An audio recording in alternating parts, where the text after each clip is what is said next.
Hi guys, my name is Eloviel Bisug guys from Tayabas, Quezon.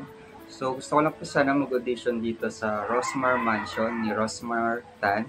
Kung sakali po makapasok ako dito sa audition ni Rosmar Mansion, um, sabihin ko po yung tunay na estado ng buhay ko dito, lalong-lalo na ako po yung nangungupahan dito sa apartment na ito na halagang 5,000 kasama na po ang kuryente doon. So, usually wala po kami tubig dito kasi nag-iigib lang po ako o nag-iigib lang po kami sa labas para magkaroon kami ng tubig kasi nagkaroon po ng problema ang mismong namamahala ng tubig dito sa aming barangay. So, reflex ko lang po sana sa inyo kung sakasakali po bakit nga ba ako nag-audition dito kay Rosmar.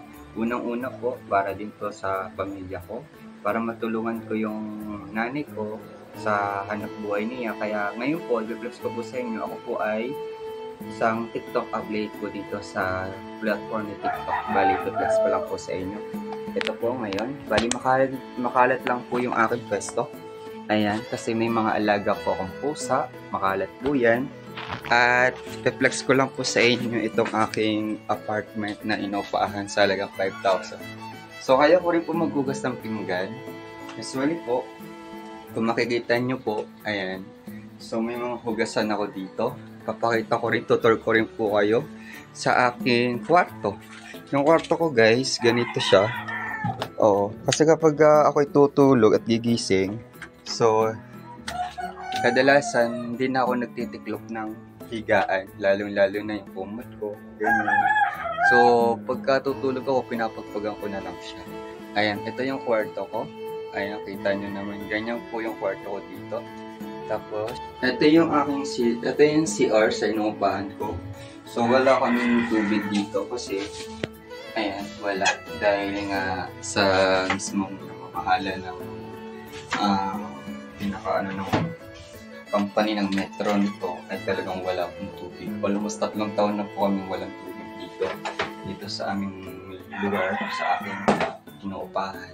Bali, nag-iigib po ako sa labas. Okay. Ayan. So, nag-iigib ako kanina, mga bandang 3:00 ng madaling araw at nakaigib naman ako katapano ng 4 na galon. Ayan, ito naman nakikita niyong tubig ay galing po yan sa ulan kasi nagulan po nung isang araw, mga September 14, 14, umulan siya. Kaya nakaigib naman ako ng tubig sa ulan, kaya hindi naman ako nahirapan sa pag-igib. So, yung iniigiban ko po para makaligo po, yun po yung ginagamit ko para makaligo. Enter ko po kayo sa aking kusina. Wait, ito naman yung kusina ko. Ayan, dito ako nagluluto. Ayan. Ito yung sponsored sa akin nung nagtitiktok affiliate ako. Bakit nga ba ako nag-audition kay Rosmar Tan or sa Rosmar Mansion? Unang-una, para matugunan ko yung pangailangan ko sa operation, sa surgery, sa medical po at maintenance po ng pangailangan ko para maayos po itong aking mukha, para hindi na po ako binubuli ng mga tao at hindi na po ako sinisiraan ng mga tao. At unang-una po, kaya rin po ako nag-audition din para matugunan ko din po yung pangailangan ng aking magulang, matulungan ko sila sa sitwasyon na kailangan nila ako kasi ako lang naman ang sumasupport sa magulang ko kasi bilang isang breadwinner po ng aking pamilya.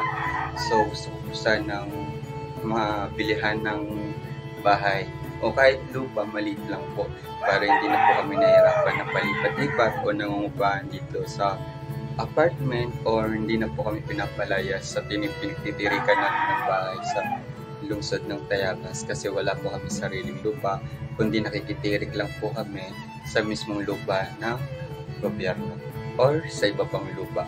Kung saan may bakante po, doon po kami tumitira. Kaya kung sakasakali po ako makapasok sa Rosmar Mansion, gagawin ko po ang best ko. Kung hindi man ako magustuhan ng mga kasama ko, wala naman mo problema kung ma-exit po ako agad. At least po, sinasabi ko lang po na nagpapakatotoo po ako kung bakit ako nag-audition dito. At sana matugunan na rin po itong tubig dito sa amin para hindi na po kami nahihirapan sa pag-igib-igib kasi sobrang hirap na po kasi 3 taon na po kami nahihirapan mag-igib. Kaya, eto, ayan, Ayan yung iniigiban namin. Tapos, kailangan gigising ka ng alas 3 ng madaling araw para makapag-igib ng tubig. Kung hindi ka gigising ng maaga, so wala, hindi ka makakaigib ng tubig. Yun lang, and share ko lang. Sana makapasa. God bless. Bye!